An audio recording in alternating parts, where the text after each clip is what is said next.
अस्सलाम वालेकुम my YouTube family, welcome back to my channel Sheen reaction. This is Meeno Sheen Chowdhury. I hope so आप सब लोग फिट फाट होंगे, टिप टॉप होंगे और मज़े से होंगे। बांग्लादेश ने जिस तरह अपने खिलाड़ी की बेइज्जती पे स्टैंड लिया और बांग्लादेश ने कहा कि हम आईपीएल का बायकॉट करेंगे, आईसीसी के लाख समझाने पर, लाख मीटिंग्स के बावजूद भी बांग्लादेश जो है वो अड़ा रहा। बांग्लादेश डटा रहा कि अब हम इंडिया की दादागिरी बर्दाश्त नहीं करेंगे। और पाकिस्तान जो है वो भी अपने भाई के साथ खड़ा है। पाकिस्तान ने भी ये फैसला किया कि वो आईपीएल का बायकॉट करेंगे। अभी तक जो प्राइम मिनिस्टर हैं उन्होंने कोई स्टेटमेंट जारी नहीं की, लेकिन पाकिस्तान की आवाम का और पाकिस्तान के लोगों का जो है वो यही मुतालबा है कि बांग्लादेश के साथ मिल के हम भी इंडियन जो आईपीएल है इसका बायकॉट करें। আর এই মুহূর্তে যে খবরের দিকে নজর রাখবো, টি-20 বিশ্বকাপ থেকে এবার নাম তুলে নিল পাকিস্তান। এই খবর পাওয়া যাচ্ছে এই মুহূর্তে। আমরা জানি যে বাংলাদেশও কিন্তু সরে গিয়েছে টি-20 বিশ্বকাপ থেকে। ভারতীয় দাদাগিরির দিন হচ্ছে শেষ। এবার ইতিহাস গড়ল লাল সবুজের বাংলাদেশ। পৃথিবী দেখলো একজন ক্রিকেটার এবং দেশের সম্মানের জন্য পুরো বিশ্বকাপই বয়কট করে দিয়েছে বাংলাদেশ। ক্রিকেট বিশ্বের নতুন নজির গড়ল বাংলাদেশ। নতুন বাংলাদেশ চাপ কিংবা হুমকির কাছে মাথা নত করে না। বাংলাদেশ বিশ্বকাপ থেকে সরে দাঁড়ানোর পর ভারতীয়রা আনন্দ উল্লাস করছে। এটিকে তারা বিসিসিআই এর বিজয় হিসাবে দেখছে। কিন্তু বাংলাদেশবিহীন বিশ্বকাপ খেলে এক কলঙ্কের দাগে সাক্ষী হচ্ছে ভারতীয়রা। বাংলাদেশ ভারতে খেলতে গেলে এটা তাদের বিজয় হতো। বাংলাদেশ নিজেদের অবস্থান থেকে সরে যায়নি, হার মানেনি ভারতের টাকা পয়সা আর আধিপত্যের কাছে। এবার পাকিস্তানও ভারত বিশ্বকাপ বয়কট করতে চলেছে। বাংলাদেশ ও পাকিস্তানবিহীন এক জঘন্য বিশ্বকাপ আয়োজন করতে চলেছে ভারত। এ নিয়ে কি বলছে পশ্চিমবাংলার মিডিয়া, আসুন তা দেখি।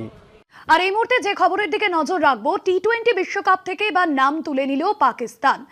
এই খবর পাওয়া যাচ্ছে এই মুহূর্তে। আমরা জানি যে বাংলাদেশও কিন্তু সরে গিয়েছে টি-20 বিশ্বকাপ থেকে। এ বিষয়ে কথা বলবো। আমাদের সঙ্গে ফোন লাইনে রয়েছেন কলকাতা টিভির যুগ্ম সম্পাদক গৌতম ভট্টাচার্য। গৌতম দা, এবার কি পাকিস্তানও বাংলাদেশের মতোই একই পথে হাঁটতে চলেছে? পাকিস্তান নাম তুলে নেয়নি ভাস্বতী, বা পাকিস্তান বলেছে নাম তুলে নিতে পারে। পাকিস্তান একটু আগে, আধ ঘন্টা আগে লাহোরে একটা প্রেস কনফারেন্স করেছে, যেখানে মহসিন নাকভি, যিনি বিখ্যাত হয়ে গিয়েছেন বা কুখ্যাত হয়ে গেছেন এশিয়া কাপ থেকে, তিনি বলেছেন যে আমরা খেলবো কি খেলবো না এই ডিসিশনটা আমাদের সরকার খুব শিগগিরই নেবে। আমাদের প্রধানমন্ত্রী শাহবাজ শরীফ, উনি দেশের বাইরে, আমরা ওর কাছ থেকে অ্যাডভাইস নেবো। বাট বাংলাদেশকে উপর অত্যন্ত অন্যায় করা হয়েছে, আমরা মনে করি বাংলাদেশের উপর অন্যায় হয়েছে। এটা বাংলাদেশের প্রতি এই ট্রিটমেন্টটা ঠিক হয়নি।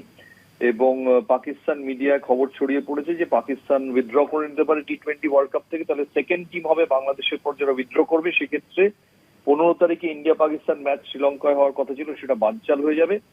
এবং বলাই বাহুল্য যে টি-20 ওয়ার্ল্ড কাপ অনেকটা জৌলুস হারাবে।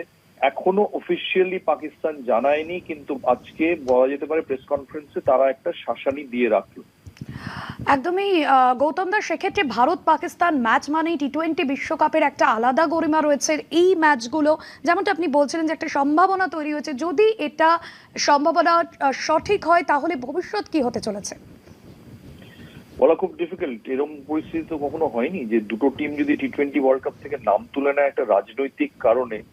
ভাবাই যায় না যাকে ঘিরে এত কিছু। সেই মুস্তাফিজুর রহমান, আমি জাস্ট খোঁজ নিচ্ছিলাম, যিনি খুলনার কাছে সাতক্ষীরায় বসে আছেন, যাকে নিয়ে গোটা উপমহাদেশে আগুন জ্বলছে, তিনি ওখানে বসে আছেন। তিনি এমনকি ঢাকাতেও নেই, এবং বাংলাদেশ বোর্ডের সঙ্গে যে মিটিংটা হয়েছে সেই মিটিং এ ক্রিকেটারদের তিনি ছিলেন না। আর আজকেও বাংলাদেশ বোর্ডের কিছু সদস্য বলেছেন যে আমাদের এরকম ভাবে আমাদের টি-20 ওয়ার্ল্ড কাপ খেললেই আমরা ভালো করতাম। কিন্তু মুশকিল হচ্ছে দুদেশেই সরকার এত বেশি রাজনীতি মনস্কম, এত উগ্রপন্থী রাজনীতি তারা দুজনেই এখন অনুশীলন করছেন যে দুটো দেশ কোথাও গিয়ে এক হয়ে গেছে। এবং সেই জন্য তারা ক্রিকেটের যে মন্ত্র সেটা তারা শুনতে রাজি হচ্ছে না। কাজে পাকিস্তান কি সিদ্ধান্ত নেয় সবাই তাকিয়ে থাকবে। বাংলাদেশের বদলে ভারতের আজ্ঞাবহ ক্রিকেট সংস্থা আইসিসি স্কটল্যান্ডকে অন্তর্ভুক্ত করেছে। এবার পাকিস্তান আইসিসিকে সাফ জানিয়ে দিয়েছে তাদের বিকল্প হিসাবে উগান্ডাকে খেলার সুযোগ করে দিতে। যে বিশ্বকাপে বাংলাদেশ খেলবে না সেই বিশ্বকাপে পাকিস্তানও অংশগ্রহণ করবে না।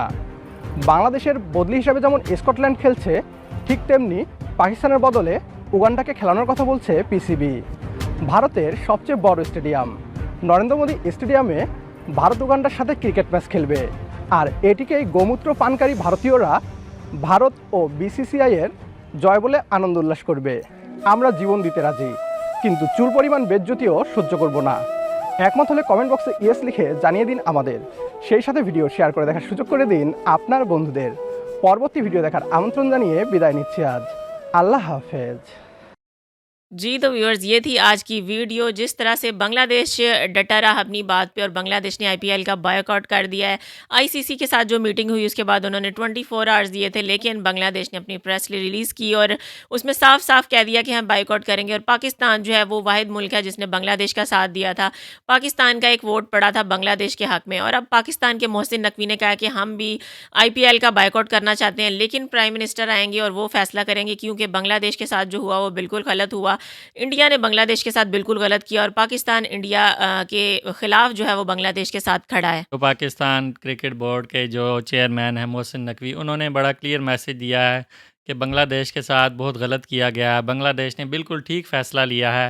जिस तरह भारत को मैच खेलने की इजाज़त मिली थी दुबई के अंदर, इसी तरह बांग्लादेश को भी श्रीलंका में T20 खेलने की इजाज़त मिलनी चाहिए थी। लेकिन भारत के जो डुअल स्टैंडर्ड है, आईसीसी का जो डुअल स्टैंडर्ड है, वो पूरी दुनिया के सामने आ गया है।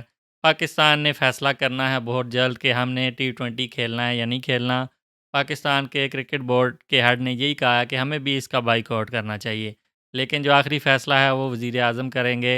और पाकिस्तान के अवाम का बहुत ज़्यादा प्रेशर है कि भारत जाके T20 नहीं खेलना चाहिए। भारत का इन्फ्लुएंस जो है उसको चैलेंज करना चाहिए। जिस तरह बांग्लादेश ने चैलेंज किया है, बांग्लादेश का साथ देना चाहिए, बांग्लादेश के साथ खड़े हो जाना चाहिए और इस T20 का मुकम्मल बाइकआउट कर देना चाहिए। इससे वर्ल्ड कप का जो रंग है वो फीका पड़ता जा रहा है और पूरी दुनिया में ये बात हो रही है कि इंडिया के अंदर क्रिकेट को इतना ज़्यादा पॉलिटिसाइज़ क्यों किया जा रहा है, और इस पे लोग बहुत ज़्यादा गुस्से का इज़हार कर रहे हैं। ज़रूर बताइएगा इसके बारे में आपका क्या ख्याल है। वीडियो अच्छी लगी हो तो वीडियो को लाइक कर दें, चैनल पे नहीं हुआ तो चैनल को सब्सक्राइब कर दें और बेल आइकन को हल्का सा प्रेस कर दें। मिलते हैं नेक्स्ट वीडियो में। Till then stay healthy, stay wealthy, stay awesome. अल्लाह हाफिज़।